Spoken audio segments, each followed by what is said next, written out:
Welcome dear student to today's lecture of manufacturing processes. In previous lecture we had started with the type of furnaces required for melting of the metal. In this we had completed first type of furnace, that are crucible furnaces. There were some subtypes or subcategories in crucible furnaces also. So crucible furnaces are mostly used for non-ferrous type of metals. So let's continue the topic of furnace further with electric arc furnace. जैसे कि हमने पहले ही discuss किया था, electric arc furnace is based on similar concept of electric arc welding. और electric arc welding हमने first year में workshop में किया है, आप सभी को आइडिया है. So it uses an electrode and arc is generated between electrode and metal to be welded. Similarly, in electric arc furnace, arc is generated between electrodes and metal to be melted. That is the only difference. So in electric arc welding, arc is used for joining of two metal, and here arc is used for melting of the metal. Electric arc furnace mostly used for ferrous metals instead of non ferrous metal. जैसे कि सारे crucible furnaces non ferrous metal के लिए use होते थे, मगर electric arc furnace is use for ferrous metals. So this is a diagram. As you can see, instead of one electrode, here you can see three electrodes. So generally multiple electrodes are used, and this furnace is a three-phase supply, run on a three-phase supply. So this is the power leads. एक एक करके हम part construction detail देखेंगे इसके. Power lead, electric supply to the electrode. Removable roof, top cover है जिससे electrode pass हो रहे हैं, that is the roof, and this roof is removable. Graphite electrode, electrode graphite से बने हुए होते हैं. Graphite is a form of carbon and it is very highly conductive as well as heat resistance also. So electrodes are made from the graphite. Electric welding में क्या होता है, electrode metal से बने हुए रहते हैं और आर्क के वजह से इलेक्ट्रोड भी मेल्ट होते हैं. लेकिन यहाँ हमारी रिक्वायरमेंट इलेक्ट्रोड को मेल्ट करना नहीं है. We want to melt only the charge. Charge मतलब जो मेटल हमें मेल्ट करना है, that is called a charge. तो हमें बस चार्ज को मेल्ट करना है. So we instead of metal we use graphite as a electrode material, क्योंकि वो मेल्ट नहीं होता है, वो नॉन कंज्यूमेबल है, कंज्यूम नहीं होता है with in the process, between the process. Refractory lining, ये तो हर आपको फर्नेस में मिलेगी. रिफ्रैक्टरी लाइनिंग हमें देनी पड़ती है क्योंकि जो inside of the furnace huge temperature rises, क्योंकि वहीं पे मेटल मेल्ट होता है तो वहाँ टेम्परेचर बहुत ज़्यादा बढ़ जाता है, तो रिफ्रैक्टरी लाइनिंग ये देनी ही पड़ती है. डोर फॉर स्लैग रिमूवल,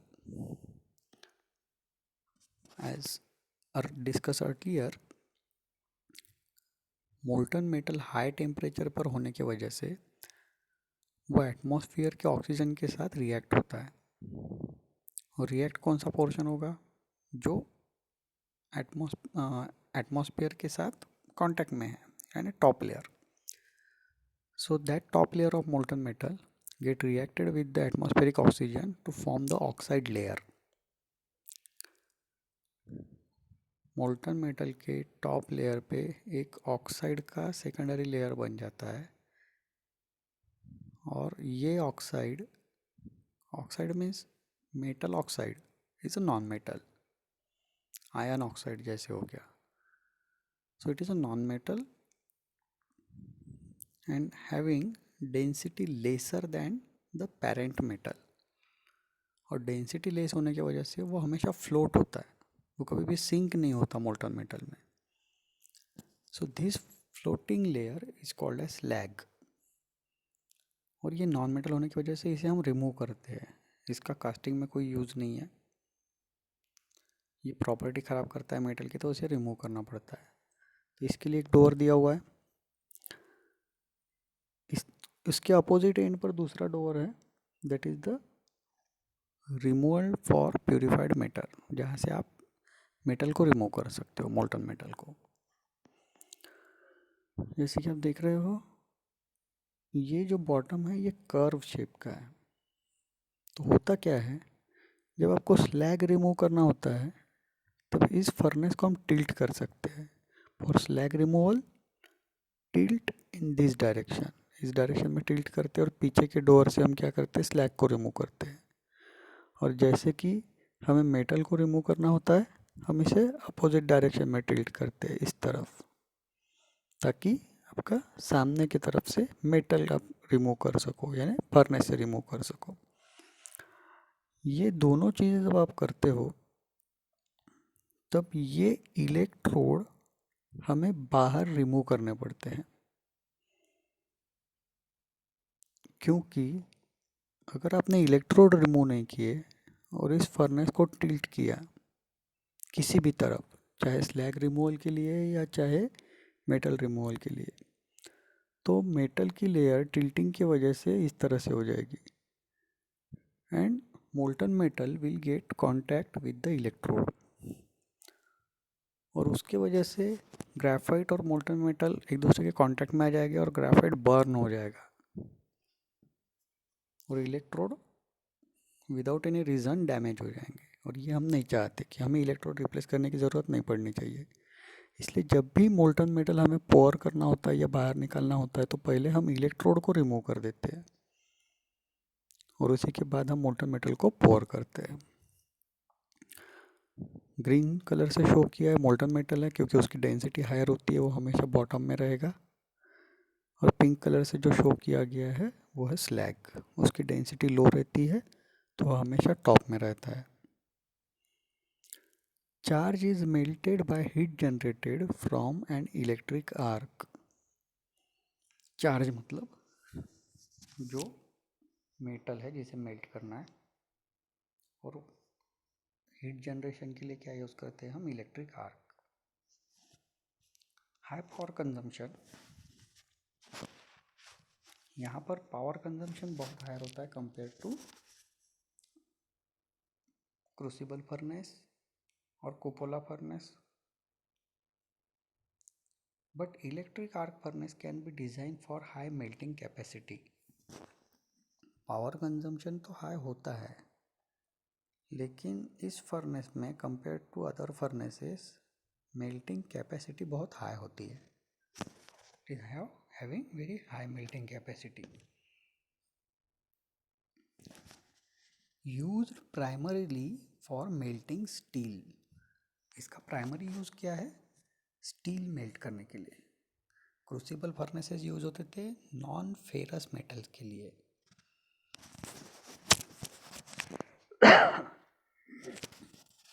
मगर ये यूज़ होता है स्टील या फेरस मेटल्स के लिए.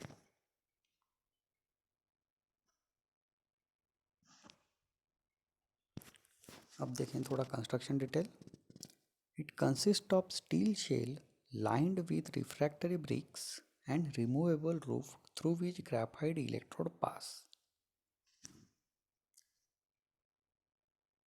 आउटर वॉल या सराउंडिंग वॉल होती है वो कैसे बनी होती है, रिफ्रैक्टरी ब्रिक इनसाइड, जो हीट रेजिस्टेंस मटेरियल की ब्रिक होती है वो अंदर से लगी हुई रहती है, and outside of surrounding is made with steel shell. Steel के पत्रे से आउटसाइड सराउंडिंग बना होता है और अंदर से क्या लगी हुई रहती है, रिफ्रैक्टरी ब्रिक। ये किसकी बात हो रही है, सराउंडिंग वॉल्स। और ऊपर की तरफ क्या होता है, रिमूवेबल रूफ, जो हम रिमूव कर सकते हैं, ऐसा एक रूफ होता है ऊपर। और उसी रूफ से ग्रेफाइट के 3 इलेक्ट्रोड या मल्टीपल इलेक्ट्रोड भी हो सकते हैं, वो पास होते हैं, वो अंदर आते हैं फर्नेस के। The bowl shape bottom of the furnace called hearth is lined with refractory brick. Bottom जो बाउल शेप है, बाउल शेप किस लिए दिया गया है, ताकि फर्नेस को आप दोनों तरफ टिल्ट कर सको, स्लैग रिमूवल के लिए और मेटल रिमूवल के लिए। वो भी रिफ्रैक्टरी ब्रिक से लाइनिंग किया रहता है। Heat is directly transferred to the charge metal from the electrode arc. Electrode से जो आर्क जनरेट होगी वहाँ से हीट डायरेक्टली मेटल को ट्रांसफ़र होती है। मतलब इसका मतलब क्या है इस पॉइंट का, कि ये कॉन्टैक्टलेस हीटिंग नहीं है। चार्ज का और मेटल जो आप मेल्ट कर रहे हो उसका डायरेक्ट कांटेक्ट होता है। That is the meaning of this point. The furnace has tilting mechanism allowing it to tilt forward for metal tapping और बैकवर्ड फॉर डिसलैगिंग। ये मैंने आपको पहले बताया था। सामने की तरफ जब आप उसे टिल्ट करते हो तब आप मेटल रिमूव कर सकते हो, पीछे की तरफ जब टिल्ट करते हो तब आप स्लैग रिमूव कर सकते हो। तो बोथ वे उसे टिल्ट किया जा सकता है। Once the metal is ready to pour, the electrode are raised through the roof and the furnace is tilted to pour the molten metal into the receiving ladle. ये भी point मैंने आपको diagram में clear किया था कि electrode पहले हमें ऊपर की तरफ रिमूव करने पड़ते हैं रूप से, क्योंकि मेटल इलेक्ट्रोड के कांटेक्ट में अगर आ गया तो इलेक्ट्रोड क्या हो जाएंगे, इरोड हो जाएंगे, इरोजन हो जाएगा ग्राफाइट का। इसीलिए वो हम नहीं चाहते हैं, हमें इलेक्ट्रोड बार बार रिप्लेस नहीं करना है, वो अननेसेसरी कॉस्ट हो जाएगा। इसलिए हम क्या करते हैं, पहले रूप से इलेक्ट्रोड को ऊपर की तरफ लिफ्ट करते हैं और उसी के बाद हम मोल्टन मेटल को पोर करते हैं। इलेक्ट्रिक फर्नेस में ही दूसरा फर्नेस आता है, that is the induction furnace. लेकिन इलेक्ट्रिक फर्नेस आर्क जनरेशन पे वर्क करता है, इंडक्शन फर्नेस इंडक्शन फिनोमेना पे वर्क करता है। अपने इंडक्शन, कैपेसिटेंस, रेजिस्टेंस ये 12th स्टैंडर्ड में पढ़ा है आपका। These are the 3 basic phenomena of the electrical energy: resistance, capacitance and induction. अब जनरली इंडक्शन में होता क्या है,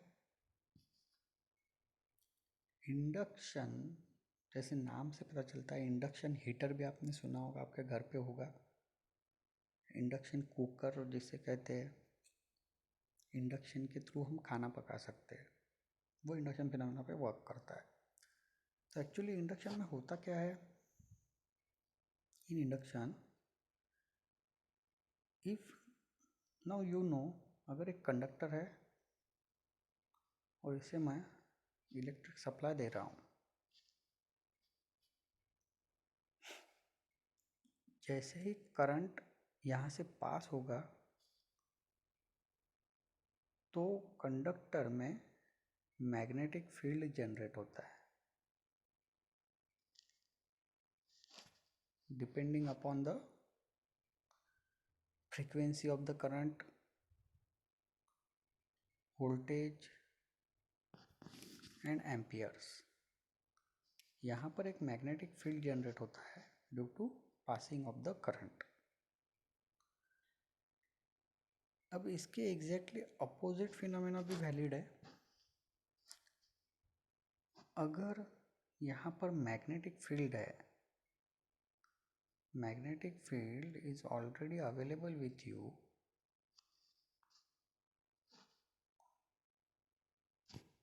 और अगर आप यहाँ से एक कंडक्टर को पास करते हैं, ऑलरेडी अवेलेबल मैग्नेटिक फील्ड है और वहाँ पर आप कंडक्टर को रखते हो, now you move this conductor to and fro, आप इस डायरेक्शन में कंडक्टर को मूव करोगे या फिर इसे रोटेट करोगे। मीन्स हमें कंडक्टर को मूव करना है मैग्नेटिक फील्ड में, so that magnetic field will get disturb. आपको मैग्नेटिक फील्ड को डिस्टर्ब करना है। तो अगर आप इस तरह से करते हो तो एग्जैक्टली अपोजिट वे से, जैसे हमने कंडक्टर से करंट को पास किया था तो मैग्नेटिक फील्ड जनरेट हुआ था, अगर आप मैग्नेटिक फील्ड में कंडक्टर को मूव करते हो तो इससे क्या पास होगा, करंट पास होगा। यहाँ एक्चुअली हम कोई भी इलेक्ट्रिक सप्लाई नहीं दे रहे हैं, लेकिन मैग्नेटिक फील्ड में मूव होने की वजह से कंडक्टर में करंट जनरेट होता है, and this phenomena is called as induction. और इस करंट को हम कहते हैं इंड्यूस्ड करंट। वो इंड्यूस हुआ है due to the cutting of magnetic field, and this type of current is called as eddy current. ये भी नाम आपने सुना होगा, ईडी करंट कहते हैं उसे। तो ये फिनोमेना यूज करके हम मटेरियल को हीट कर सकते हैं, वो भी बहुत rapidly. Compared to any other method, very rapid form of heating occur, and it can melt any metal with having very high melting point। बहुत ज़्यादा हीट हम यहाँ पर क्विकली जनरेट कर सकते हैं within no time. So it depends upon frequency of the current passing. तो generally induction में क्या होता है, हम एक कॉइल लेते हैं, इसे कहते हैं प्राइमरी कॉइल। यहाँ से हम अल्टरनेटिंग एसी करंट का सप्लाई देते हैं। It is always AC, not DC. क्यों नहीं होता है हम ये देखेंगे। अब ये हो गई प्राइमरी कॉइल। अब आपको करंट इंड्यूस करने के लिए कंडक्टर चाहिए। इस प्राइमरी कॉइल से अगर जब आप एसी सप्लाई पास करोगे तब क्या जनरेट होगा, मैग्नेटिक फील्ड।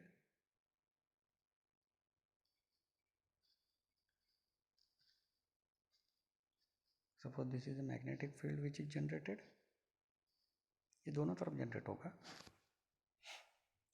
अब हम क्या करते हैं, इस मैग्नेटिक फील्ड में एक कंडक्टर को प्लेस करेंगे। इस केस में यानी इंडक्शन हीटर के केस में ये होगा आपका एक नॉन मेटेलिक सिरेमिक से बना हुआ पॉट, या जिसे कहते हैं क्रूसिबल। नाउ इस क्रूसिबल में हम क्या रखेंगे, मेटल, जिसे हमें मेल्ट करना है। अब ये मेटल यहाँ पर कैसे यूज होगा, as a conductor which is cutting the magnetic field. But now the next procedure for generating the current inside this metal to be melted क्या होगी, आपको इस पूरे पॉट को मूव करना पड़ेगा, एक तो ऊपर नीचे ताकि मैग्नेटिक फील्ड डिस्टर्ब हो, या फिर इसे रोटेट करना पड़ेगा।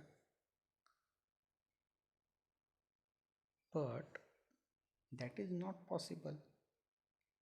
आप इतने बड़े क्रूसिबल को मोल्टन मेटल के साथ जो हेवी है अगर मूव करोगे तो वो फिजिबल भी नहीं है।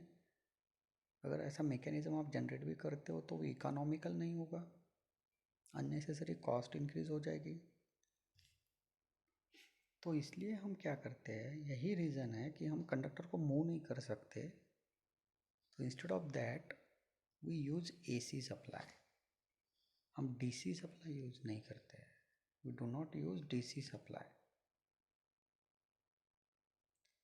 डीसी सप्लाई मतलब डायरेक्ट करंट, जिसमें पोलैरिटी वेरी नहीं होती है, करंट कांस्टेंट रहता है। एक बार आपने प्लस माइनस डिसाइड कर दिए करंट के, तो वो आप वेरी नहीं कर सकते। But in case of AC supply, this plus minus sign always keep shifting.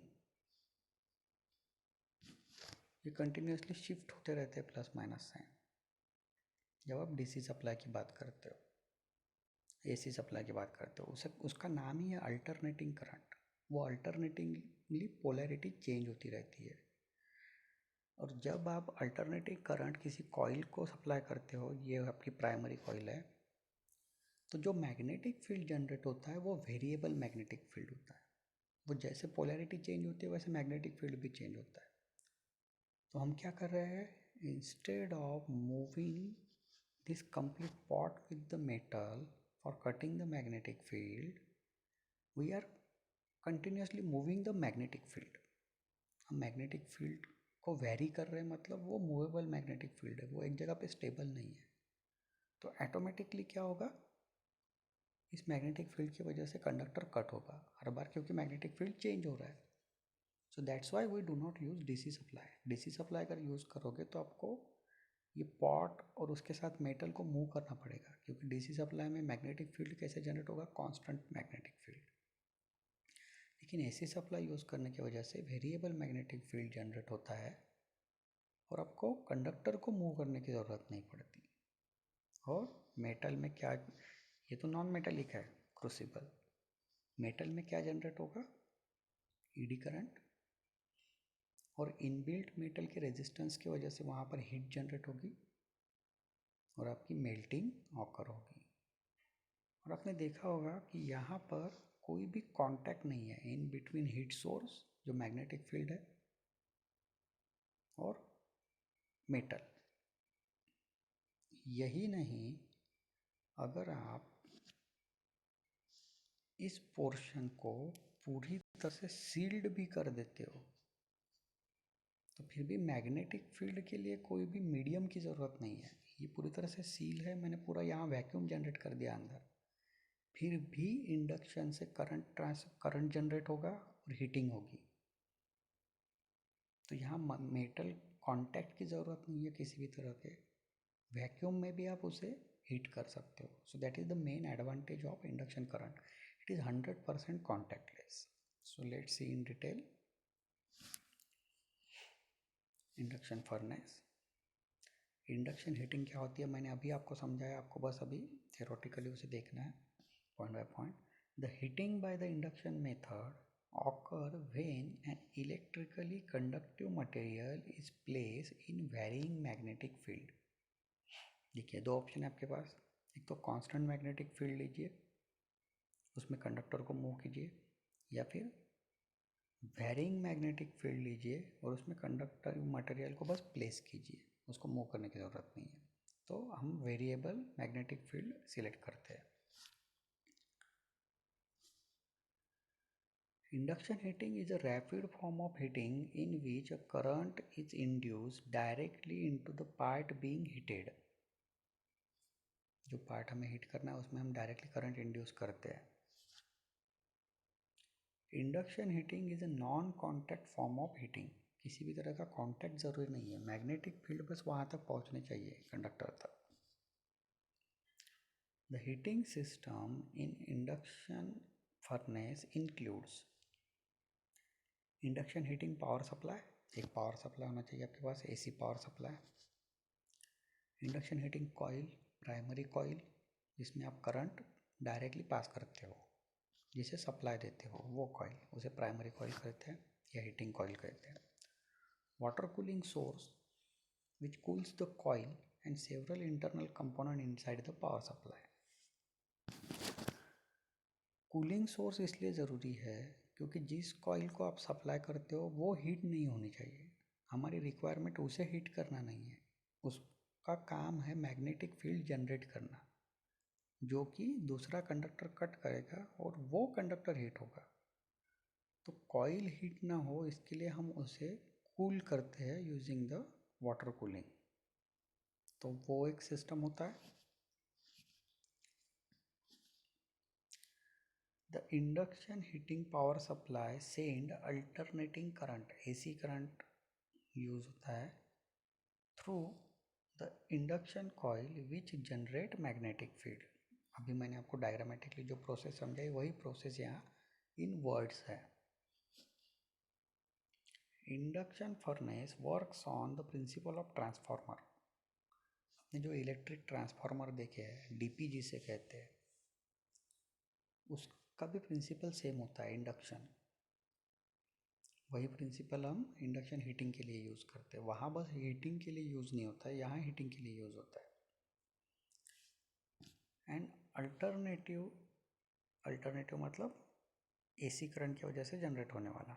Electromagnetic field induce ED current. हमेशा इंडक्शन से जो करंट इंड्यूस होता है that is the ED current in the metal which convert the electric energy to heat without any physical contact between the induction coil and the workpiece. ED current की वजह से क्या generate होता है, heat, और उसके लिए कॉन्टैक्ट की ज़रूरत नहीं. मैंने पहले कहा मैग्नेटिक फील्ड चाहे आप इंसुलेशन यूज़ करो या फिर वैक्यूम यूज़ करो, दोनों के बीच में कोई भी कांटेक्ट नहीं है, फिर भी मैग्नेटिक फील्ड वहाँ से पास हो सकता है. और एक बार मैग्नेटिक फील्ड पास हो गया, किसी कंडक्टर ने कट किया, तो वहाँ ED करंट जनरेट होगा और ED करंट की वजह से हीट जनरेट होगी. कोई भी फिजिकल कांटेक्ट वहाँ रिक्वायर्ड नहीं है. The furnace contain a crucible surrounded by water cooled copper coil. Furnace में सेंटर में क्रूसिबल होता है. ये जनरली नॉन मेटेलिक होता है, क्योंकि अगर मेटेलिक आप क्रूसिबल यूज़ करोगे तो क्रूसिबल हीट होगा, और हमारी रिक्वायरमेंट क्रूसिबल को हीट करने के लिए नहीं है. क्रूसिबल के सराउंडिंग में वाटर कूल्ड कॉपर कॉइल होती है. अब ये हमेशा वाटर कूल्ड कॉपर कॉइल रहेगी ऐसा ज़रूरी नहीं है, क्योंकि दो तरह के इंडक्शन फर्नेस होते हैं, वो देखेंगे हम थोड़ी देर बाद. Coil is called as primary coil to which high frequency current is supplied. देखिए, वैसे तो हमारे घर में जो AC सप्लाई आता है उसकी फ्रीक्वेंसी होती है 50 हर्ट्ज टू 60 हर्ट्ज. मतलब अगर 50 हर्ट्ज है उसका मतलब है कि 50 बार, एक सेकंड में 50 बार आपका प्लस माइनस चेंज हो रहा है, उसे कहते हैं फ्रीक्वेंसी. एक बार प्लस है एक बार माइनस है, ये 50 बार एक सेकंड में होता है. 60 हर्ट्ज है मतलब वो एक सेकंड में 60 बार चेंज हो रहा है, एक सेकंड में 60 बार. ये बहुत हाई फ्रीक्वेंसी है. ये फ्रीक्वेंसी आप बढ़ा भी सकते हो. ये जितनी बढ़ाओगे उतना मैग्नेटिक फील्ड वेरी होगा और उतना ज़्यादा करंट आपका जनरेट होगा, ED करंट, और उतनी ज़्यादा हीट जनरेट होगी. तो heat generation is directly proportionate with the frequency of current. जितनी फ्रीक्वेंसी बढ़ाएंगे उतना ज़्यादा करंट जनरेट होगा. बाय इंडक्शन सेकेंडरी करंट जो कंडक्टर में जनरेट होता है वो क्या है, secondary current. Primary current supply है प्राइमरी कॉइल को, और आपका मेटल जैसे मेल्ट करना है वो as a secondary coil act होता है यहाँ पर. वहाँ सेकेंडरी करंट जनरेट होता है इंडक्शन की वजह से. High temperature can be obtained by this method. बहुत ज़्यादा टेम्परेचर आप ऑब्टेन कर सकते हो. Now induction furnace are of two type. Generally दो तरह के इंडक्शन फर्नेस होते हैं. पहला है कोअर्ड फर्नेस, उसे कहते हैं कोअर्ड फर्नेस. इसमें दो कॉइल होती है, दो प्राइमरी सेपरेट कॉइल होती है, और दोनों के बीच में क्रूसिबल रखा जाता है जिसे कहते हैं cored furnace. Crucible as a core use होता है, और दूसरा होता है उसमें सिंगल कॉइल होती है और उसे कहते हैं कोरलेस फर्नेस। तो दोनों का कंस्ट्रक्शन शॉर्ट में देखते हैं हम। कोवर्ड फर्नेस में क्या होता है, ये एक प्राइमरी कॉइल और ये भी आपकी प्राइमरी कॉइल होती है। दोनों कॉइल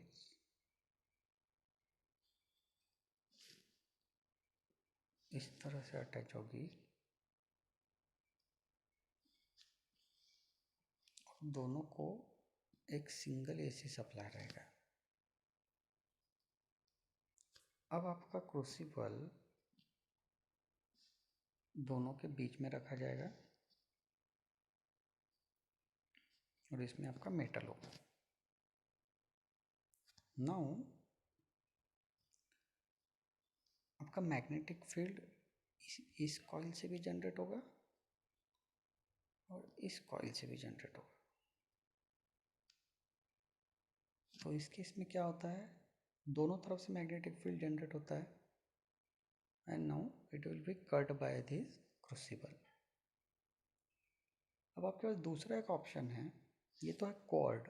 इसमें क्रूसिबल जो आपका है ये एज अ कोर दोनों के बीच में सेंटर में है, इसलिए उसे कहते हैं कोर। तो ये cored type of induction furnace. दूसरा आपके पास ऑप्शन है, एक सिंगल कॉइल हम यूज़ करते हैं, जैसे स्प्रिंग होता है उस तरह का कंस्ट्रक्शन इसमें यूज़ करते हैं। ये एक ही सिंगल कॉइल है, यहाँ एसी सप्लाई होगा,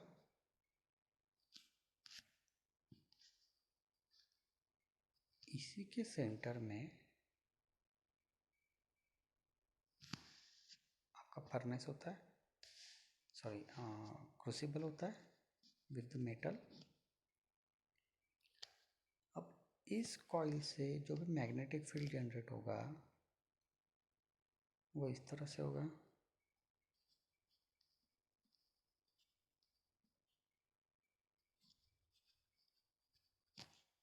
और ये अब कट होगा कंडक्टर के साथ। तो इसमें सराउंडिंग में कॉइल होती है सिंगल कॉइल और बीच में आपका मेटल रखा जाता है इन क्रूसिबल। इसे कहते हैं कोरलेस क्योंकि यहाँ सिंगल कॉइल है। दो कॉइल के बीच में जब सेंटर में आपका क्रूसिबल रखा जाएगा तो उसे कहेंगे कोवर्ड। इतना ही डिफरेंस है। कोवर्ड जहाँ दो कॉइल होती है वहाँ हीटिंग इफेक्ट थोड़ा ज़्यादा मिलता है। कोवरलेस जहाँ सिंगल कॉइल होती है वहाँ हीटिंग इफेक्ट थोड़ा कम मिलता है। लेकिन कोवरलेस ये सिंपल कंस्ट्रक्शन होता है और कोवर्ड ये थोड़ा कॉम्प्लिकेटेड कंस्ट्रक्शन होता है। So that's why mostly coreless type of induction furnace is use. So let's see the diagram for this. This is generalized cut section है ये फर्नेस का, यानी सेंटर से कट किया है और अगला पोर्शन रिमूव कर दिया है, इसलिए ये ऐसा दिख रहा है। Actually this is coreless type of furnace. ये इस तरह से सराउंडिंग में स्प्रिंग की तरह है और सेंटर में आपका क्रूसिबल रखा गया है, यानी सराउंडिंग में इसके कॉइल है। लेकिन कट करने की वजह से ये कॉइल आपको यहाँ पर दिख रही है, देखिए ये जो दिख रही है ये आपकी कॉइल है। कट करने के बाद, कट करने से पहले वो कैसे होगी, एक स्प्रिंग की तरह पूरे क्रूसिबल के सराउंडिंग में। So this is the schematic diagram. तो ऊपर की तरफ ओपनिंग है मेटल को रिमूव करने के लिए, रूफ या कैप, कॉपर केसिंग जिसमें पूरा सिस्टम, इंडक्टर कॉइल, ये मैंने पहले ही कहा था ये कट करने की वजह से इस तरह से दिख रही है। एक्चुअली ये एक स्प्रिंग की तरह क्रूसिबल के सराउंडिंग में है पूरा इंडक्टर कॉइल्स। सेंटर में क्रूसिबल, इंसुलेटिंग मटेरियल, कहीं डायरेक्टली इस कॉइल से कंडक्ट ना हो, क्योंकि हमें कंडक्ट से हीट जनरेट नहीं करनी है, इंडक्शन से करनी है। इसलिए कंडक्शन को रोकने के लिए क्रूसिबल के सराउंडिंग में पूरा इंसुलेटिंग मटेरियल रहता है। और इंडक्शन फिनोमेना ये कॉन्टैक्टलेस है, उसे कॉन्टैक्ट की ज़रूरत ही नहीं है, इसलिए इंसुलेटिंग मटेरियल को सराउंडिंग में रखा जाता है। रिफ्रैक्टरी मटेरियल, ये तो ज़रूरी है, हाई हीट जनरेट होगी तो रिफ्रैक्टरी मटेरियल वहाँ पर होना चाहिए। Now what are the major advantage of induction furnace? पहला तो है induction heating is a clean form of heating, zero contact. मैंने पहले कहा था वैक्यूम में भी आप हीट कर सकते हो, तो ये सबसे क्लीनेस्ट फॉर्म ऑफ हीटिंग है। हाई रेट ऑफ मेल्टिंग और हाई मेल्टिंग एफिशिएंसी, बहुत फास्ट मेल्टिंग होता है, जितना फ्रीक्वेंसी बढ़ाओगे करंट का उतना फास्ट आपका हीटिंग होगा। alloy steel can be melted without any loss of alloying element, क्योंकि कांटेक्ट नहीं है। आप एटमॉस्फेयर से भी कांटेक्ट ब्रेक कर सकते हो, क्योंकि जनरली क्या होता है हाई टेम्परेचर पे मेटल रिएक्टिव हो जाते हैं और वो एटमॉस्फेयर के साथ भी रिएक्ट हो सकते हैं। लेकिन अगर आप इंडक्शन हीटिंग यूज़ करते हो तो आप एटमॉस्फेयर से पूरी तरह से कांटेक्ट ब्रेक कर सकते हो मेटल का, तो इसलिए कोई भी रिएक्शन ऑकर नहीं होगी। जो अलॉय मेटल को हीट पर करने से पहले थे वही अलॉय सेम आपके क्या रहेंगे मेटल को हीट करने के बाद, तो अलॉय में कोई भी चेंजेस नहीं होंगे। ये सबसे बड़ा डिसएडवांटेज है इसका। कंट्रोलेबल एंड लोकलाइज हीटिंग, जहाँ हीट करना है, जहाँ मेटल है वहीं पे हीट होती है, बाकी कहीं पर भी हीटिंग नहीं होता है। यहाँ कंडक्टिव मटेरियल होना चाहिए, अगर वो मटेरियल कंडक्टिव नहीं है तो वहाँ हीटिंग नहीं होगी। तो आप कंट्रोल कर सकते हो हीट कहाँ जनरेट होनी चाहिए। और simply by changing the frequency of the current you can control the temperature also, तो पूरी तरह से आपका कंट्रोल में होता है सिस्टम। और मेजर डिसएडवांटेज क्या है? Disadvantage is the cost. Equipment बहुत हाई कॉस्ट होते हैं और ऑपरेशन के लिए भी कॉस्ट बहुत ज़्यादा लगती है। इसमें इलेक्ट्रिक कंजम्पशन ये इलेक्ट्रिक आर्क फर्नेस से भी ज़्यादा होता है। तो टोटल ओवरऑल ऑपरेशन के लिए कॉस्ट तो लगती ही है, लेकिन इक्विपमेंट भी बहुत ज़्यादा कॉस्टली है। Cost is the major disadvantage. Advantage क्या है? आप कोई भी मेटल मेल्ट कर सकते हो, बहुत क्लीन हीटिंग होती है, alloy element as it is आपके बने रहते हैं और कंट्रोल इजी होता है। Now next furnace we are going to see is a cupola furnace. Cupola furnace is very important type of furnace and you can say it is the oldest one. Generally जब पहले कुपोला use होता था तो ये casting के लिए use नहीं होता था। Mostly cupola furnace is invented to separate the iron from iron ore. Mining से जो रॉ फॉर्म में आयन ओर निकालते हैं उससे आयन को निकालने के लिए या एक्सट्रैक्ट करने के लिए जो फर्नेस यूज़ होता था या यूज़ होता है दैट इज़ अ कुपोला फर्नेस। तो ये बहुत ओल्ड फर्नेस है, लेकिन आज भी कई कई ये यूज़ होता है। The कुपोला is the most widely use foundry furnace for melting ferrous metal and alloy. ये भी किसके लिए है? फेरस मेटल के लिए। जनरली नॉन फेरस के लिए नहीं यूज़ करते हैं, क्योंकि इसमें डायरेक्टली फ्यूल जो यूज़ करते हैं कोल और मेटल, इसका कांटेक्ट होता है। कोल मतलब कार्बन। सो कार्बन आप अगर आयन के साथ कांटेक्ट में लाते हो तो उससे अलॉय फॉर्म होगा, कास्ट आयन या फिर स्टील, तो उसका कोई एडवर्स इफेक्ट नहीं है। That's why mostly it is use for ferrous metals और उसके अलॉय के लिए यूज़ होता है। कुपोला फर्नेस कास्टिंग में पॉपुलर इसलिए है क्योंकि इसकी कैपेसिटी बहुत ज़्यादा होती है। Sometime it is also used for melting non-ferrous metals and alloy, but it is sometime, कभी कभी ऐसे मेटल और अलॉय जो कार्बन के साथ रिएक्टिव नहीं है उसके लिए आप कुपोला यूज़ कर सकते हो। Cupola furnace is the cheapest means for converting pig iron or scrap metal into grey cast iron. सबसे चीप तरीका है, कॉस्ट इफेक्टिव तरीका है कि आप सिंपल आयन को उसके एक अलॉय में कन्वर्ट कर सकते हो, दैट इज कास्ट आयन. तो कुपोला जनरली कास्ट आयन के लिए यूज होता है. The fuel use is a good quality low sulphur Coke. Coke generally हम यूज करते हैं और वो डायरेक्टली कांटेक्ट में लाते हैं आयन के साथ. यूनिवर्सिटी पॉइंट ऑफ व्यू कुपोला ये बहुत इंपॉर्टेंट है हमारे लिए. इसके ऊपर बहुत सारे क्वेश्चन आते हैं और ये एक बड़ा टॉपिक है. The कुपोला shaft is a shaft type furnace whose height is 3 times to 5 times its diameter. It is most widely used furnace for producing molten grey cast iron. Shaft type furnace है, मतलब ये vertical furnace होता है. क्या कहता है वो, अगर ये फर्नेस है आपका तो इसकी जो हाइट है, टोटल हाइट, और सेकंड को उसने कौन सा पैरामीटर लिया है, उसने diameter. So this is H, this one is D. उसका क्या कहना है,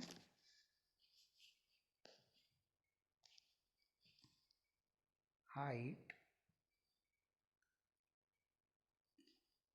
इज इक्वल टू 3 और 5 मल्टीप्लाई बाय डायमीटर.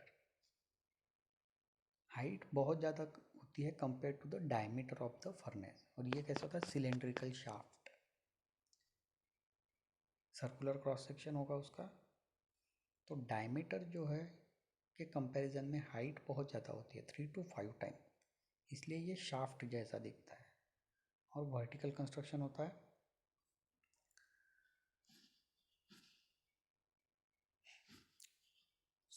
पहले हम देखेंगे कंस्ट्रक्शन. तो ये कुपोला का डायग्राम है, इसका आपको अच्छे से प्रैक्टिस करना पड़ेगा. You have to practice it for drawing in the exam. इसे थोड़ा बहुत सिंप्लीफाई कर सकते हो आप, लेकिन मेरे ख्याल से तो यही सबसे इजी डायग्राम है.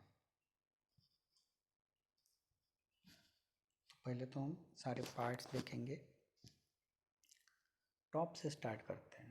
ऊपर एक स्पार्क अरेस्टर होता है, it is nothing but a cap. इस एरिया में आपकी बर्निंग होती है, कोक को बर्न करते हैं हम इस एरिया में. इसके वजह से जो भी स्पार्क जनरेट होते हैं वो एटमॉस्फेयर में डायरेक्टली स्पार्क नहीं जाने चाहिए, इसलिए ऊपर हम इसे कैप जैसा पोर्शन ऊपर फिक्स करते हैं फॉर अरेस्टिंग दैट स्पार्क, उस स्पार्क को रोकने के लिए. So that's why it is called as spark arrester. Steel shell, ये जो आउटर वॉल है ये हमेशा स्टील की बनी हुई थी, हर फर्नेस में हमने देखा है. और इनर वॉल कैसे बनी रहेगी, रिफ्रैक्टरी ब्रिक. तो inside is a refractory brick and outside is a steel shell. ये हमेशा हर फर्नेस में होगा. चार्जिंग डोर, चार्ज हम किसे कहते हैं, जो भी मेटल, जो भी इनसाइड ऑफ द फर्नेस में हम फीड करते हैं, वो मोल्टन मेटल हो सकता है, फ्यूल हो सकता है, जो भी अंदर हम डालते हैं वो चार्ज है. तो ये चार्ज यहाँ पर प्लेस करने के लिए ऊपर की तरफ एक डोर दिया रहता है, that is the charging door. देखिए ये फर्नेस की साइज बहुत ज़्यादा बड़ी होती है. कुपोला furnace is very large in construction. तो ये जो आप चार्जिंग डोर दिख रहे हो इसकी हाइट करीब करीब 6 फीट होती है. So you can think how large it is. ये हाइट ही 6 फीट होती है, 6 फीट और मोर. तो यहाँ इस प्लेटफॉर्म पे एक आदमी खड़े रहकर यहाँ से चार्जिंग करते हैं फर्नेस को, इतना बड़ा होता है वो. This is a charging floor. यहाँ पर जो चार्जिंग करने के लिए वर्कर है वो यहाँ पर खड़े रहते हैं और इस डोर से क्या करते हैं, अंदर चार्ज को डंप करते हैं।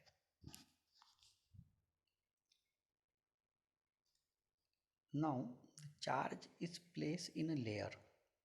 यहाँ से जो चार्ज डाला जाता है वो लेयर डाला जाता है। लेयर आपको दिख रहा है, अल्टरनेट लेयर होती है मेटल, कोक। पहले मेटल डाला जाता है, उसके ऊपर कोक डाला जाता है, और उसके टॉप में रहता है फ्लक्स। फ्लक्स क्या होता है देखेंगे हम थोड़ी देर बाद, लेकिन हमेशा ध्यान में रखिए जब चार्जिंग करते हैं ऊपर की डोर से तो सबसे नीचे वाली लेयर होती है मेटल की, उसके ऊपर होता है कोक।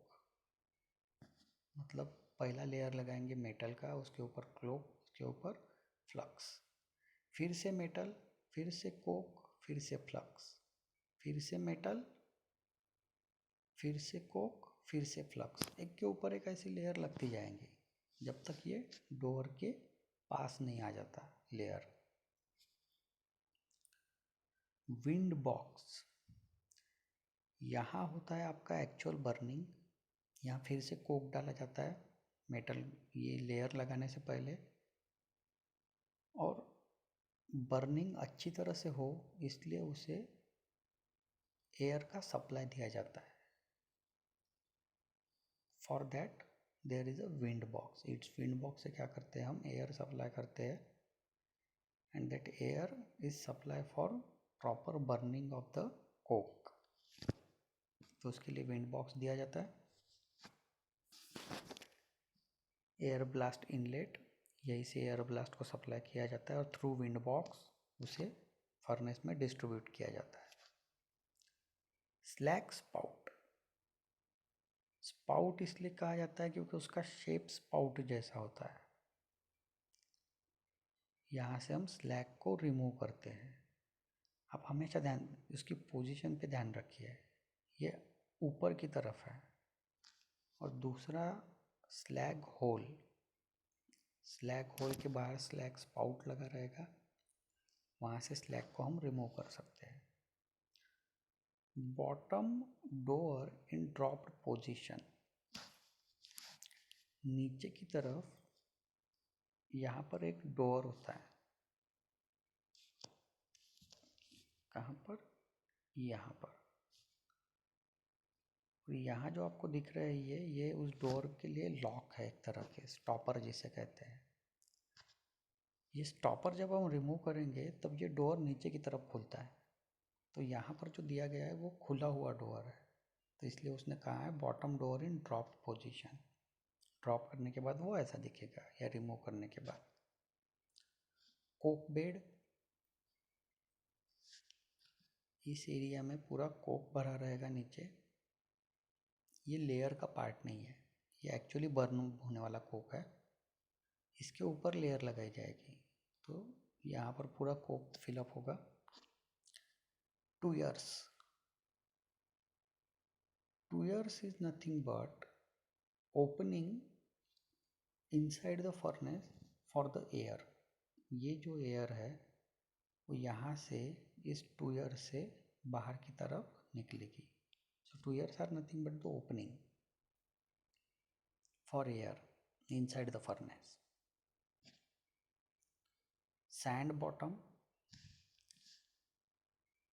ये अगर बॉटम है तो यहाँ पर इस तरह का सैंड का कंस्ट्रक्शन किया जाता है टेपर्ड, और इसके ऊपर आपका कोक रहेगा, यहाँ पर कोक रहेगा, और यहाँ पर आप लेयर एक के ऊपर एक, एक के ऊपर एक लगाते जाएंगे।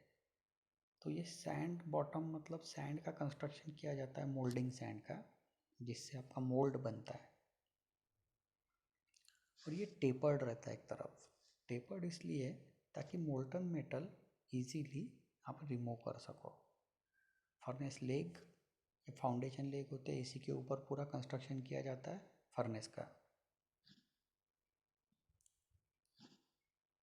टैपिंग होल, टैपिंग होल मतलब जहाँ से मेटल रिमूव करोगे आप। ये जो सैंड बॉटम है, सैंड बॉटम का टेपर टैपिंग होल की तरफ दिया जाता है, और टैपिंग होल की पोजीशन हमेशा स्लैग होल से नीचे होती है। इसके पीछे रीज़न मैंने बहुत बार बताया आपको, स्लैग हमेशा फ्लोट होता है इसलिए वो ऊपर से रिमूव होता है, और मेटल हायर डेंसिटी का होने की वजह से नीचे से रिमूव करते हैं हम। तो tapping hole is for metal spout. वहाँ पर भी एक स्पाउट शेप का पार्ट लगाया जाता है for easy removal of metal.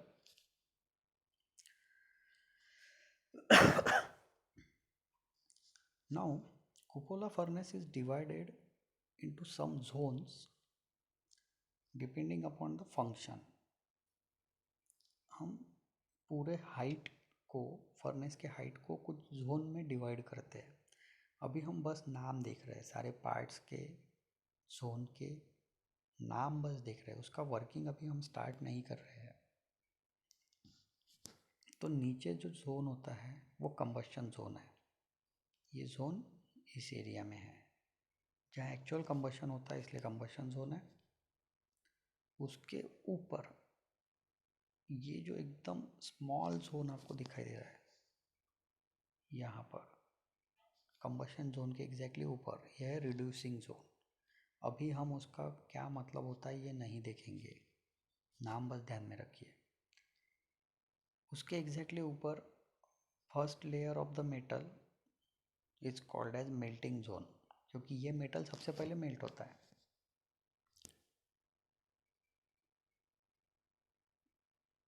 यहाँ से लेकर first layer of coke up to the last layer of metal या चार्जिंग फ्लोर तक, चार्जिंग डोर के नीचे के पोर्शन तक, इसे कहते हैं pre heating zone. And above the charging floor up to the top of the furnace is called as stack zone. Stack zone में कोई भी एक्टिविटी नहीं होती है, लेकिन सारी एक्टिविटीज़ इन 4 जोन्स में होती है: preheating, melting, reducing and combustion zone. तो हमें ये जोन वाइज स्टडी करना है कुपोला फर्नेस, हर जोन में क्या क्या एक्टिविटीज़ होती है या क्या क्या फंक्शन होते हैं। तो ये तो हो गया ओवरऑल डायग्राम। आपको कुपोला का कोई भी क्वेश्चन आए तो ये डायग्राम पहले बनाना है।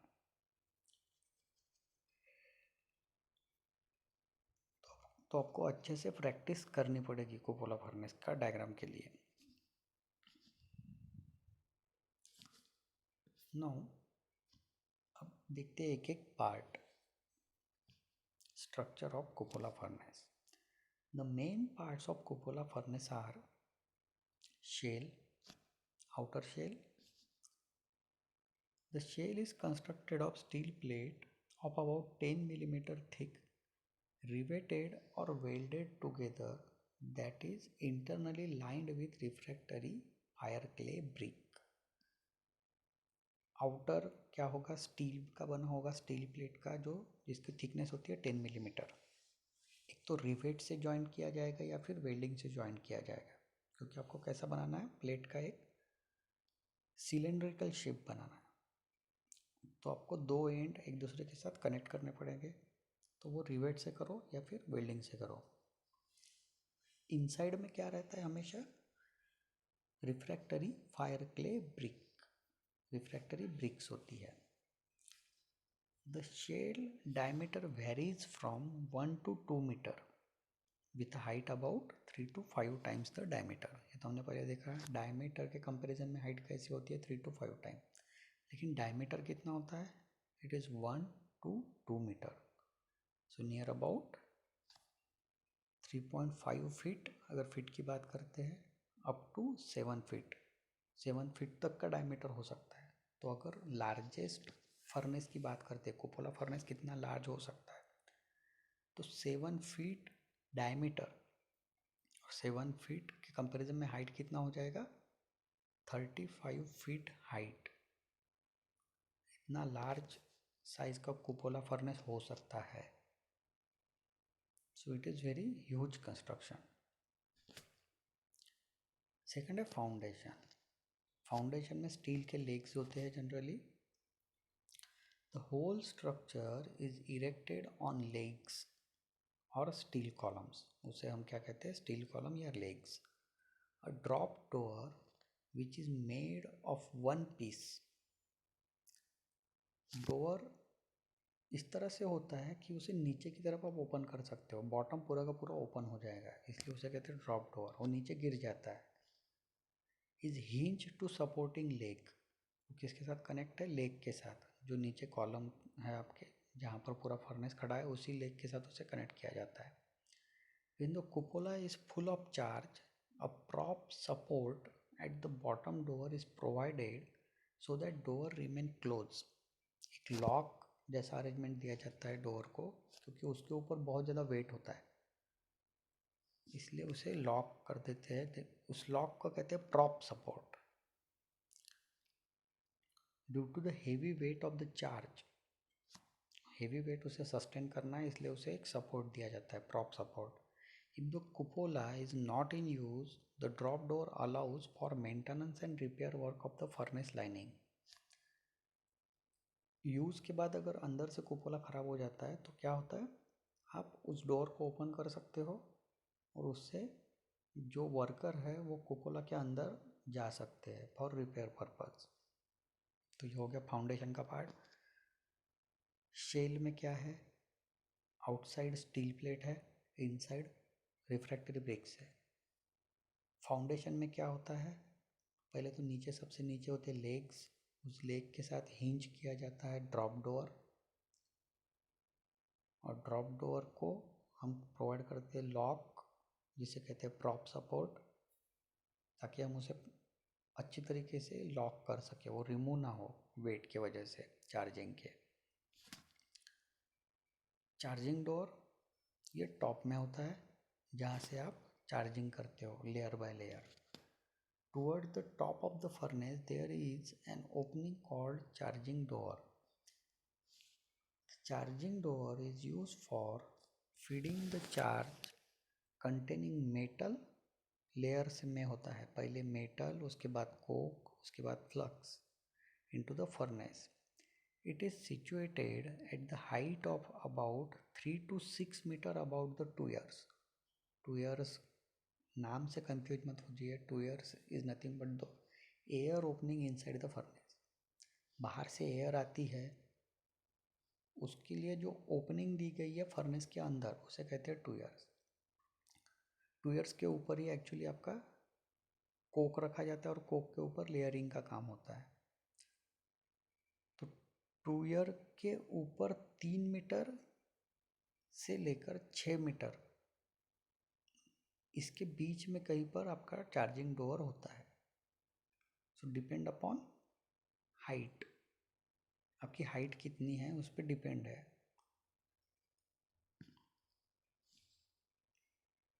तो फिर से देखिए हमने कौन से पार्ट देखे, shell, foundation and charging door. तो ये हो गया steel shell, this one is a foundation, charging door with prop support, ये सपोर्ट है आपके। तो इतने पार्ट अभी हमने देखे। Coming to next part. Next part क्या है? Charging platform. ये भी यहीं पे पहले देख लेते हैं। This one is a charging platform. ये क्या है? आपका चार्जिंग प्लेटफॉर्म है। यहीं पे खड़े रह के वर्कर चार्जिंग का प्रोसेस कैरी आउट करते हैं। The charging platform is made of robust mild steel rod and plates, क्योंकि वहाँ पर आदमियों को खड़ा रहना है, वर्कर्स को खड़ा रहना है, तो वो बहुत स्ट्रॉन्ग होना चाहिए। Usually it is surrounding the कुपोला at the level of about 0.3 meter below the bottom of charging door. उसकी पोजीशन कैसे रहती है? जहाँ चार्जिंग डोर है उसका थोड़ा सा नीचे, और वहाँ पे खड़े रह के वर्कर क्या करते हैं? चार्जिंग का काम करते हैं। एयर ब्लोअर, एक वेलोसिटी के साथ हम एयर अंदर भेजते हैं। ये आपने देखा है। एयर ब्लोअर कहाँ पे देखा है आपने? वर्कशॉप में, जब आपने प्रैक्टिकल किया था स्मिथी का। फर्नेस पे एक ब्लोअर लगा रहता है, और वेलोसिटी की वजह से क्या होता है? कंबशन बहुत अच्छी तरीके से होता है। तो इसकी आपको आइडिया है एयर ब्लोअर क्या होता है। And air blower is connected to the wind box by means of blast pipe It supplies the air to the wind box. A valve is provided in the blast pipe to control the flow of air.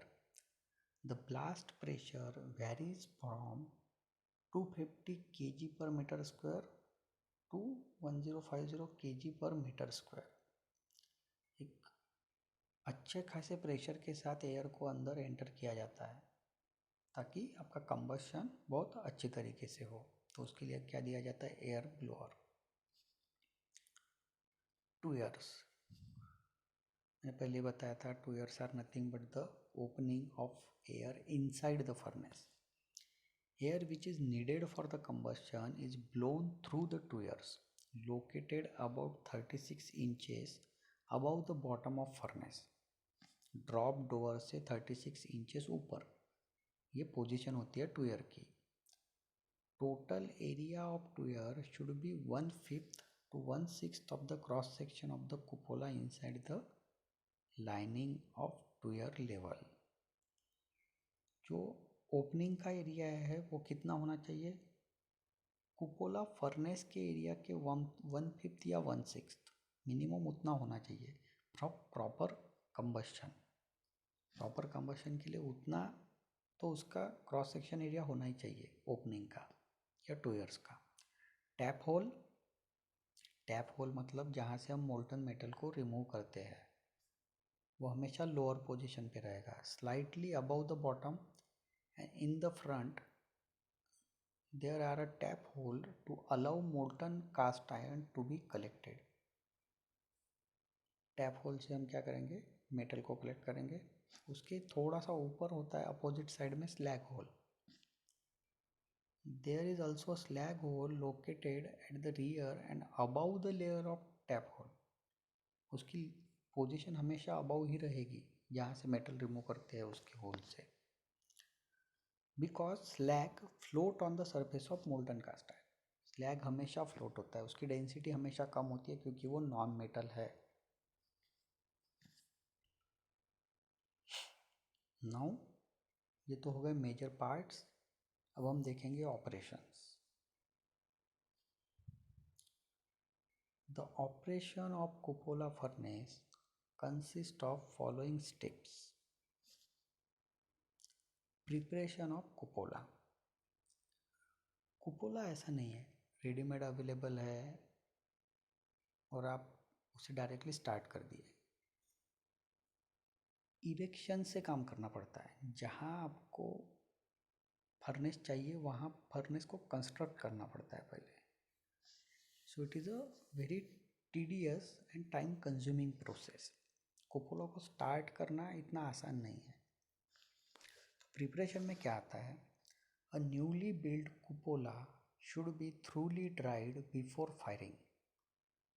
कुपोला readymade available नहीं होता, आपको वहाँ पर बनाना पड़ता है. तो बनाने के बाद उसको क्या करना पड़ेंगे? पहले अगर नया कुपोला आपने बनाया है तो उसे पूरी तरह से ड्राई करना पड़ेगा. अगर पुराना है तो any slag around the tuyeres from previous run are clean. नया है तो अच्छी तरह से ड्राई कर लीजिए. अगर पुराना है तो अगर कोई भी स्लैग अंदर प्रीवियस रन का जमा है तो उसे आपको रिमूव करना पड़ेगा. Any broken bricks are repaired with a mixture of silica sand and fire clay. अगर इनर लाइनिंग जो है जो फायर ब्रिक की बनी हुई है उसमें कोई ब्रिक अगर पिछले वर्किंग में ब्रेक हो गई है तो उसे आपको रिपेयर करना है अच्छी तरीके से. A layer of refractory material is applied over the burned area over the fire brick lining. अगर कोई ब्रिक बहुत ज़्यादा बर्न हो चुकी है तो वहाँ उसके ऊपर आप क्या करोगे? रिफ्रैक्टरी मटेरियल अप्लाई करोगे ताकि वो रीयूज कर सको आप. तो प्रिपरेशन ऑफ कुपोला में क्या है? अगर नया कुपोला है तो अच्छी तरह से ड्राइंग. अगर यूज्ड कुपोला है वो पहले यूज़ हो चुका है तो उसका पूरी तरह से रिपेयर करना. ये आता है प्रिपरेशन ऑफ कुपोला में. फर्स्ट स्टेप ऑफ ऑपरेशन, हम ऑपरेशन देख रहे हैं. उसके बाद a bed of moulding sand is then rammed on the bottom to a thickness of about 6 inches or more, sloping toward the tap hole to ensure better flow of molten metal, a slag hole opening of about 30 to 35 millimeter diameter and tap hole of about 25 diameter is provided. उसके बाद हम क्या करते हैं, ये अगर bottom है कुपोला का, इसके ऊपर हम मोल्डिंग सैंड का यूज़ करके इस तरह का कंस्ट्रक्शन करते हैं। ये कंस्ट्रक्शन का यूज क्या है, ये टिल्टिंग हम इसलिए या स्लोप इसलिए प्रोवाइड करते हैं ताकि मोल्टन मेटल इजीली आप कलेक्ट कर सको। इसके बॉटम एंड पर होता है टैप होल, जहाँ से आप मोल्टन मेटल रिमूव करते हो, और टॉप एंड पर होता है स्लैग होल, जहाँ से आप स्लैग रिमूव करते हो। इसलिए ये बॉटम कैसे जनरेट होता है, स्लोपिंग पोजीशन में हम इसे बनाते हैं। तो ये नेक्स्ट प्रोसीजर है, इसे कहते हैं बेड। ये सैंड का बना हुआ बेड बनाना, ये आपकी नेक्स्ट पोजीशन होती है आफ्टर द क्लीनिंग प्रोसेस। तो ये भी प्रिपरेशन का पार्ट है। तो उसके बाद हम क्या बनाते हैं, बेड बनाते हैं मोल्डिंग सैंड से, जो इंक्लाइंड स्लोप में होता है। इतना होने के बाद नेक्स्ट स्टेप या सेकंड स्टेप होता है फायरिंग ऑफ द कुपोला। अब कुपोला को हमें फायर करना है, यानी उसे जलाना स्टार्ट करना है। तो फायरिंग कैसे होता है ये भी स्टेप बाय स्टेप देखते हैं। A fire would is ignited on the sand bottom. Sand bottom पर सबसे पहले रखा जाता है लकड़ी। तो सबसे पहले लकड़ी को बर्न किया जाता है, वुड को हम बर्न करते हैं।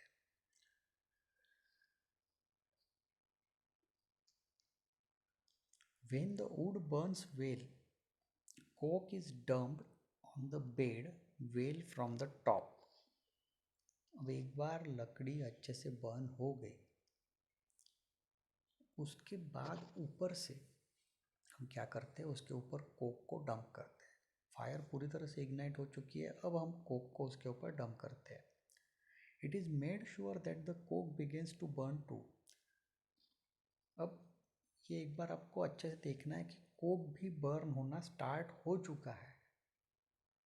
लकड़ी की वजह से क्या होगा, कोक भी अच्छी तरह से बर्न होना स्टार्ट हो जाएगा। After that a bed of coke about 40 inches thick is next place on the sand slightly above the tuyere. पहले हमने वुड को बर्न किया, वुड के ऊपर कोक को डंप किया, ये कोक भी अच्छे से बर्न होना स्टार्ट हो जाएगा। अब इसके बाद हम पहला लार्ज लेयर लगाएंगे कोक का। ये होगा एग्जैक्टली टूयर के ऊपर। देखिए इस तरह की पोजीशनिंग होती है। ये बेड हो गया आपका, इसके ऊपर लकड़ी और कोक रखा जाएगा। टूयर यहाँ पर होता है, तो नीचे बर्निंग स्टार्ट हो गया। अब टूयर के ऊपर एक फिर से कोक का हम क्या करेंगे, बेड अप्लाई करेंगे। तो वुड और कोक का पहला बर्निंग कहाँ होता है, बिलो द टूयर। और अब जो लेयर हम लगाना स्टार्ट करेंगे, ये कहाँ पर करेंगे हम, अबव द टूयर। ये ध्यान में रखिए, तो स्लाइटली अबव द टूयर्स। नाउ अब तक एयर ब्लास्ट बंद था, अभी हम एयर ब्लास्ट को स्टार्ट करते हैं।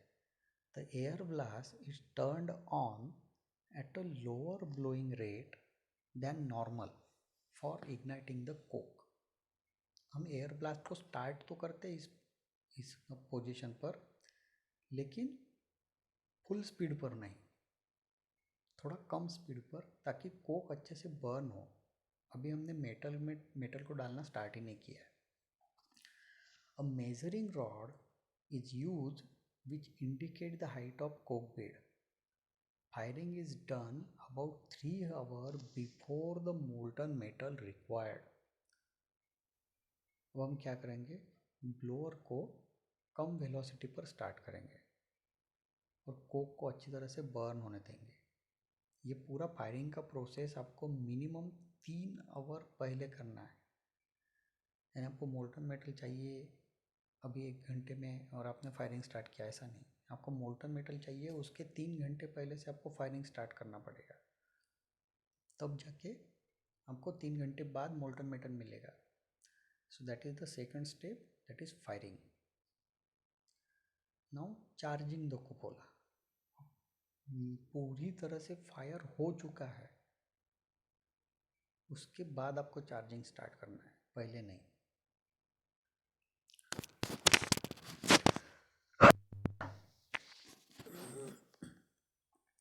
Next, the charge is fed into the कुपोला through the charging door. ऊपर से चार्जिंग डोर से आप क्या करोगे, लेयर बाय लेयर चार्जिंग करना स्टार्ट करोगे. Many factor such as the charge composition affect the final structure of gray cast iron obtained. The charge is composed of, generally charge में क्या क्या होता है, 85% metal, 13% coke and 3% limestone as a flux. हमने देखा था 3 layer थी, metal, coke, flux. तो फ्लक्स जनरली क्या होता है, limestone. Limestone as a flux हम यूज़ करते हैं. फ्लक्स के बहुत सारे काम होते हैं, हम देखेंगे फ्लक्स का यूज़ क्या है. These constituents form alternate layer of coke, limestone and metal. एक के बाद एक लेयर बनाते जाते हैं हम. Beside limestone, कैल्शियम कार्बोनेट, ये एक नेचुरली फाउंड मिनरल है. Fluoride, mineral of calcium fluoride and soda ash, sodium carbonate और वॉशिंग सोडा, वॉशिंग के लिए जो सोडा यूज़ करते हैं, are also use as flux material. Calcium carbonate यानी लाइमस्टोन तो जनरली यूज़ होता ही है, लेकिन इसके अलावा क्या क्या यूज़ कर सकते हैं आप, फ्लोराइड, कैल्शियम फ्लोराइड जिसे कहते हैं, और सोडा ऐश, सोडियम बाइकार्बोनेट, जो वॉशिंग सोडा यूज़ होता है, वो भी आप यूज़ कर सकते हो instead of calcium carbonate as a flux material. अब फ्लक्स यूज़ क्यों करते हैं? The function of flux is to remove the impurities in the iron and protect the iron from oxidation. ये जो सारे फ्लक्स मटेरियल है ये रिड्यूसिंग एजेंट होते हैं. आपको पता है oxidation and reduction, these are two opposing reaction, एक दूसरे के अपोजिट रिएक्शन है. तो ये सारे मटेरियल रिड्यूसिंग एजेंट होते हैं जो ऑक्सीडेशन को अपोज करते हैं. तो आयन, ऑक्सीडेशन नहीं होना चाहिए आयन का, इसके लिए फ्लक्स का यूज़ करते हैं. और फ्लक्स का दूसरा काम है इम्प्यूरिटीज़ को रिमूव करना. तो ये दो फंक्शन है. Know after charging, next step in the working of कुपोला is the soaking of ion. Soak word आपने सुना होगा, हम कपड़ों को सोक करके रखते हैं बिफोर वॉशिंग, डिटर्जेंट में सोक करके रखते हैं. उसी तरह से आयन को सोक करना है. अब वो वाटर में तो नहीं करेंगे या डिटर्जेंट में तो नहीं करेंगे, तो आयन को किस में सोक करेंगे, हम हीट में सोक करेंगे. We are soaking the iron into heat. तो ये उसका मतलब है.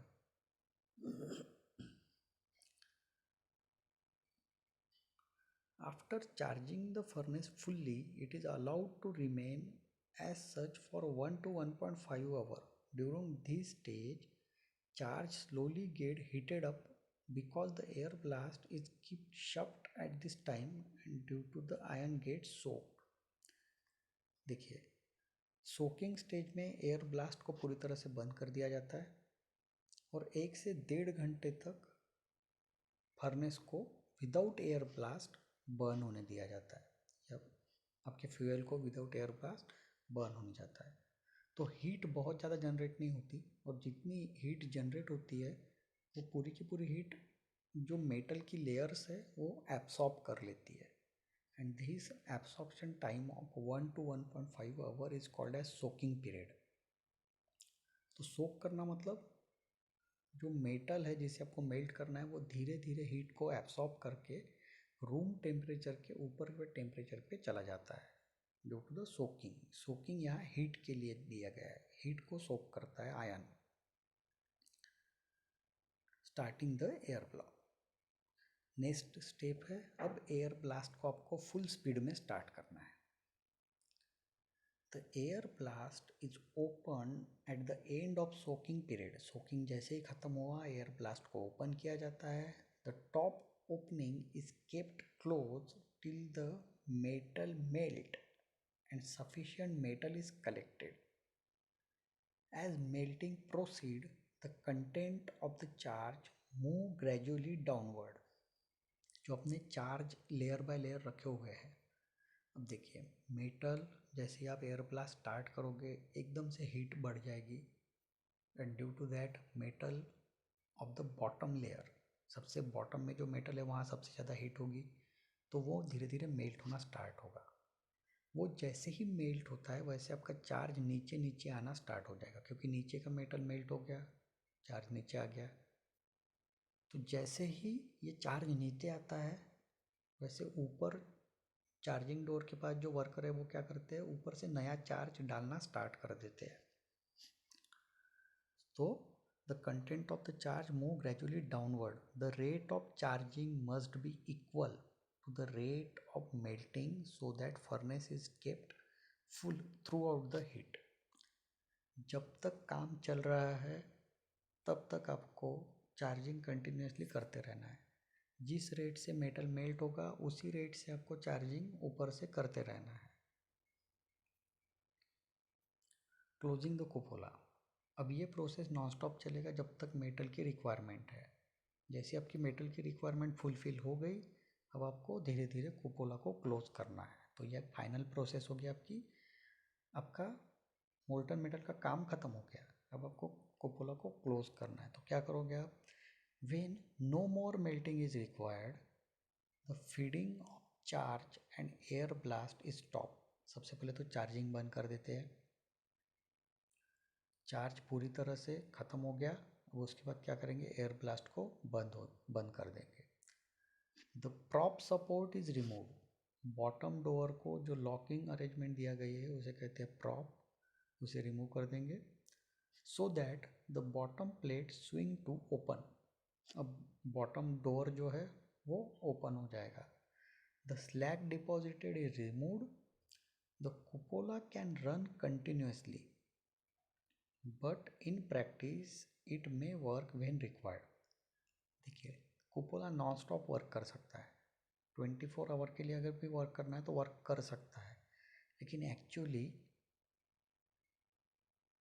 जब एक्चुअल वर्किंग की बात आती है, थेरोटिकली तो वो नॉन स्टॉप वर्क कर सकता है, लेकिन एक्चुअली 4 आवर से ज़्यादा हम मेल्टिंग नहीं करते कुपोला में, और maximum 10 our.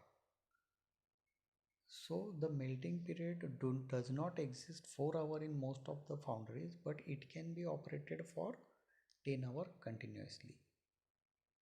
Theoretically 24 hour, most of the time 4 hour, और maximum actually maximum कितना होता है 10 hour और more. फिर से एक बार देख लीजिए डायग्राम को, ताकि अभी तक हमने जो पढ़ा है वो करेक्ट को क्लियर हो जाए.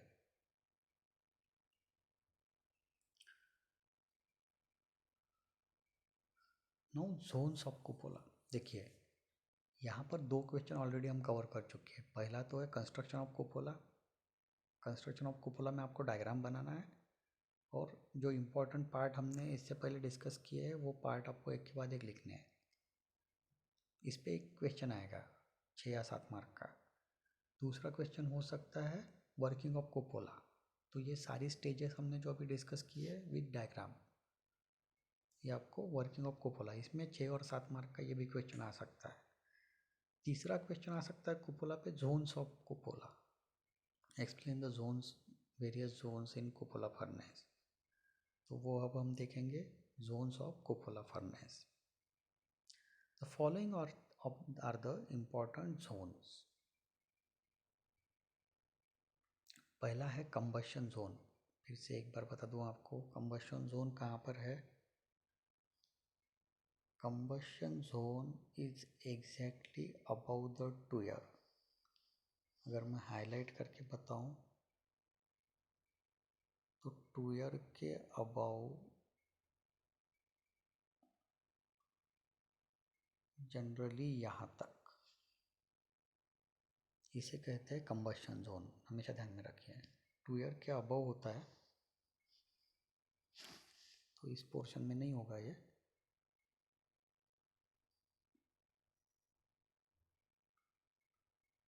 यहाँ पर कोक भरा होता है, उसे कहते हैं कंबशन जोन। तो ये कंबशन जोन है। अब इसका फंक्शन क्या है? Combustion zone, it is a zone between the top of the 2 year, 2 year के टॉप, अभी मैंने आपको हाईलाइट करके बताया था, and theoretically level above it. और जो पहला मेटल का लेयर है चार्जिंग का, उससे थोड़ा सा नीचे 2 ईयर के अबव, और पहला जो चार्जिंग का मेटल लेयर है उसके थोड़ा सा नीचे। It is also known as oxidising zone. Oxidising zone क्यों? Combustion is nothing but a oxidation process. Combustion में क्या होता है? एक फ्यूल होता है, वो ऑक्सीजन को कंज्यूम करता है, एक रिएक्शन होता है जिसमें ऑक्सीजन कंज्यूम होता है, that's why it is a oxidation process. और आउटपुट आपको क्या मिलता है? ऑक्साइड। जैसे कार्बन के साथ ऑक्सीजन कंबाइन होकर आपको मिलेगा CO2, कार्बन डाइऑक्साइड, या फिर CO, कार्बन मोनोऑक्साइड। तो ये एक ऑक्सीडेशन प्रोसेस है, कंबशन। और आउटपुट में आपको क्या मिलता है? Heat. That's why it is called as oxidising zone.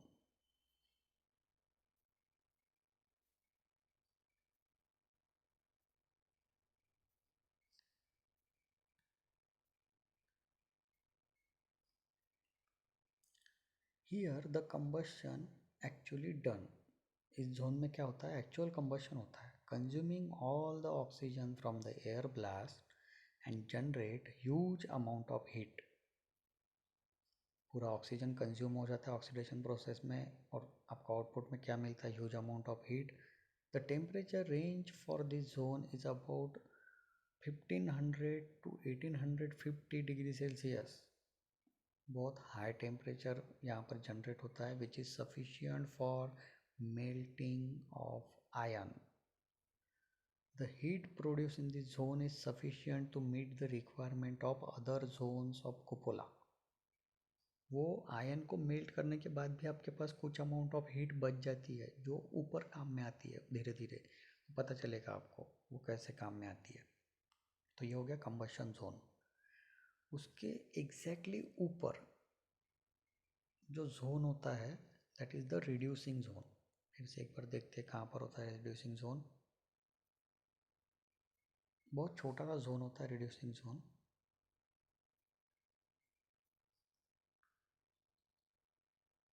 Combustion zone जहाँ पर एंड होता है, यहाँ तक अगर कंबशन जोन है, तो इसके ऊपर ये छोटा सा जोन, इसे हम कहते हैं रिड्यूसिंग जोन। इसके नीचे पिंक कलर से दिखाता हूँ मैं कंबशन जोन को, यानी आप उसकी बाइफरकेट कर सकोगे। This one is a combustion zone, pink colour वाला। और उसके एग्जैक्टली ऊपर एक छोटा सा जोन होता है, वो होता है रिड्यूसिंग जोन। अब इसे रिड्यूसिंग जोन क्यों कहते हैं ये भी हम देखेंगे। It is a zone between the top of the combustion zone and top level of the coke bed. It is also known as protective zone. Reducing combustion oxidation process है, reducing इसके exactly opposite process है, जिसमें oxidation को रोका जाता है। That's why it is called as reducing zone. इसे protective zone भी कहते हैं, क्योंकि अगर ऑक्सीडेशन, कंबशन में ऑक्सीडेशन होता है, तो इस ऑक्सीडेशन की वजह से जो टॉप लेयर ऑफ मेटल है, या पहली लेयर है मेटल की, उसका ऑक्सीडेशन हो सकता है। उस ऑक्सीडेशन को हमें रोकना है, क्योंकि ऑक्सीडेशन हमारे मेटल का ऑक्सीडेशन हमारी रिक्वायरमेंट नहीं है। इस ऑक्सीडेशन को रोकने के लिए रिड्यूसिंग जोन काम में आता है। हमने बनाया हुआ जोन नहीं है, ऑटोमेटिकली क्रिएट होता है जोन। वहाँ रिड्यूसिंग एटमॉस्फेयर जनरेट होता है, और ये मेटल को प्रोटेक्ट करता है ऑक्सीडेशन से। That's why it is called as reducing और प्रोटेक्टिव जोन। तो ये जोन कैसे जनरेट होता है देखिए, तो CO2 कंबशन में आपके पास जनरेट हुआ CO2 carbon dioxide flowing upward through this zone react with the hot coke। नीचे जो कोक है वो तो बर्न हो रहा है, लेकिन कोक की जो टॉप लेवल है वो जो लेवल है वो as a reducing zone act होती है। नीचे से बर्निंग से जो CO2 जनरेट हुआ है वो जब टॉप लेयर के पास आता है कोक के, तो वहाँ वो कोक के साथ रिएक्ट हो जाता है एंड रिडक्शन रिएक्शन वहाँ पर ऑकर होती है। CO2 react with again carbon C and you get as a output carbon monoxide. पहले आपके पास 2 कार्बन एटम थे, अब बच के कितना एटम बचा है? 1 carbon atom. So it is a reducing process. Oxygen पहले 2 थे, CO2 था, कार्बन के साथ रिएक्ट हुआ, आपको आउटपुट क्या मिला? CO carbon monoxide. तो यहाँ ऑक्सीजन क्या हो रहा है? रिड्यूस हो रहा है। We are reducing the oxygen, that's why it is called as reducing zone. Due to this reaction the temperature get reduce, temperature कम हो जाता है about 1200 degree Celsius. This zone protect the charge against oxidation as it has reducing atmosphere in it. Oxygen को reduce करने का atmosphere है, temperature थोड़ा सा कम हो जाता है इस जोन में, लेकिन बस इसी जोन में। देखिए रिड्यूसिंग जोन कंबशन जोन के एग्जैक्टली ऊपर है। कंबशन जोन में ऑक्सीडेशन होता है, तो रिड्यूसिंग जोन में रिडक्शन की प्रोसेस होती है। उसके एग्जैक्टली ऊपर क्या है? Melting zone. Melting zone is nothing but ये मेटल की लेयर, ये मेल्टिंग जोन है, पहली मेटल की लेयर है। So melting zone, it is a zone between the first layer of metal charge and above the reducing zone. It is between 300 to 900 mm above the bed charge।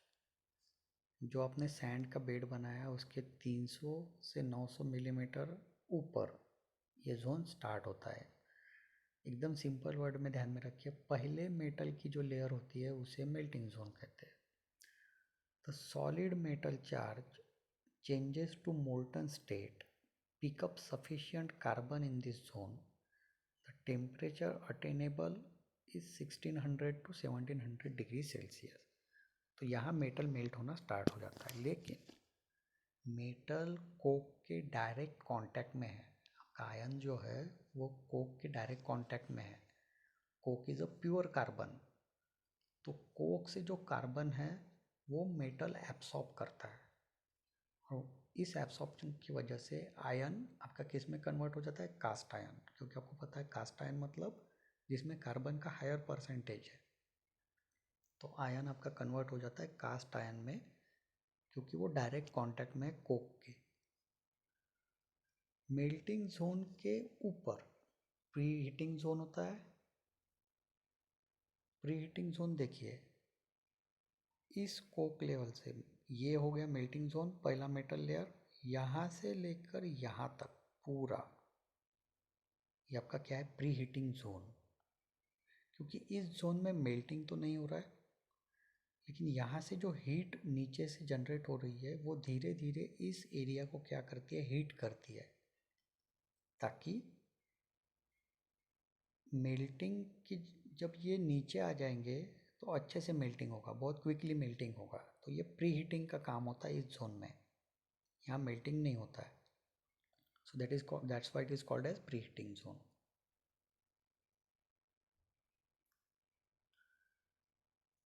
It is the zone from above the melting zone के exactly above to the bottom level of charging door तक, नीचे के level तक। Charging material are fed in this zone, यहाँ पर charging होता है pre heating zone में ही। Charge is pre heated to about 1093 degree Celsius before they settle down to enter the melting zone. It is also known as charging zone, उसे charging zone भी कहते हैं क्योंकि यहाँ चार्जिंग होता है। और क्योंकि यहाँ टेम्परेचर 1093 डिग्री सेल्सियस होता है तो मेल्टिंग यहाँ नहीं हो सकता, इतने कम टेम्परेचर पे आयन मेल्ट नहीं होता है। So that's why only pre heating happen, थोड़ा सा हीट होता है, it is ready for melting, so it is called as pre heating zone. Last one is a stack zone. Stack zone मतलब charging door के ऊपर जो भी portion है वो है स्टैक जोन। इसका काम कुछ नहीं है, जो बाय प्रोडक्ट है कंबस्शन के उसे एटमॉस्फेयर में रिलीज करना, बस इतना ही काम है इसका। It is a empty portion of furnace which extend from above the charging zone to the top of the furnace, पूरा टॉप तक। It carries the hot gases generated within the furnace to the atmosphere, बस इतना ही काम है। तो ये सारे Jones important है, ये भी 7 मार्क के लिए पूछे जा सकते हैं कुपोला में। Capacity of cupola furnace, कुपोला furnace की कैपेसिटी क्या है? The capacity of cupola furnace is defined in terms of tons of liquid metal obtained पर आवर ऑफ हीट। 1 घंटा हीट प्रोवाइड करके कितना टन मोल्टन मेटल आप जनरेट कर सकते हो, that is the capacity of cupola furnace. It depends upon the dimension of कुपोला, the efficiency of combustion, combustion rate and constituent of charging. Ton per hour of heat supplied is nothing but a capacity. और ये depend किस पे करती है? Dimension क्या है कुपोला के, जितना लार्ज डायमेंशन होगा उतनी कैपेसिटी ज़्यादा होगी। कंबशन की इफिशियंसी क्या है, कितनी इफिशियंटली कंबशन हो रहा है। कंबशन रेट क्या है, कितना फास्ट कंबशन हो रहा है। और चार्जिंग के कंपोनेंट, आप क्या परसेंटेज में चार्जिंग कर रहे हो, ये सारी चीज़ें डिफाइन करती है कि उस कुपोला फर्नेस की कैपेसिटी क्या है। what are the advantage of cupola furnace over other furnaces? It is simple in construction and operation. Construction और ऑपरेशन दोनों बहुत सिंपल होते हैं कुपोला के। Low cost of construction, operation and maintenance, simple होता है कंस्ट्रक्शन की cost compare to other furnaces. ये सारी कॉस्ट, मेंटेनेंस की कॉस्ट, ऑपरेशन की कॉस्ट ये कम होती है। It has continuous and fast rate of production. जैसे आप चार्जिंग कंटिन्यूसली करते रहोगे उतना ही कंटिन्यूसली आपको, एक बार कुपोला स्टार्ट हो गया तो उसके बाद आपको कंटिन्यूसली मेटल मिलता रहता है। It does not require very skill operator, बस चार्जिंग करने के लिए ऑपरेटर चाहिए आपको। It require small floor area as compare to other furnace. ये शाफ्ट टाइप फर्नेस है, यानी डायमीटर कम होता है, हाइट ज़्यादा होती है। बाकी सभी फर्नेसेस में क्या होता है, डायमीटर बहुत ज़्यादा होता है, हाइट उतनी ज़्यादा नहीं होती। इसीलिए इसको जहाँ पर रखते हैं फ्लोर में, वो फ्लोर में रखने के लिए बहुत कम स्पेस रिक्वायर्ड होती है। बाकी फर्नेस में डायमीटर ज़्यादा होने की वजह से वो स्पेस रिक्वायर्ड बहुत ज़्यादा होती है। यहाँ कौन सी स्पेस आपको ज़्यादा रिक्वायर्ड होती है? Vertical space. लेकिन ग्राउंड पे आपको कम स्पेस रिक्वायर्ड होती है, that is the main advantage. Composition of melt can be controlled, आप कार्बन परसेंटेज कितना होना चाहिए ये कंट्रोल कर सकते हो।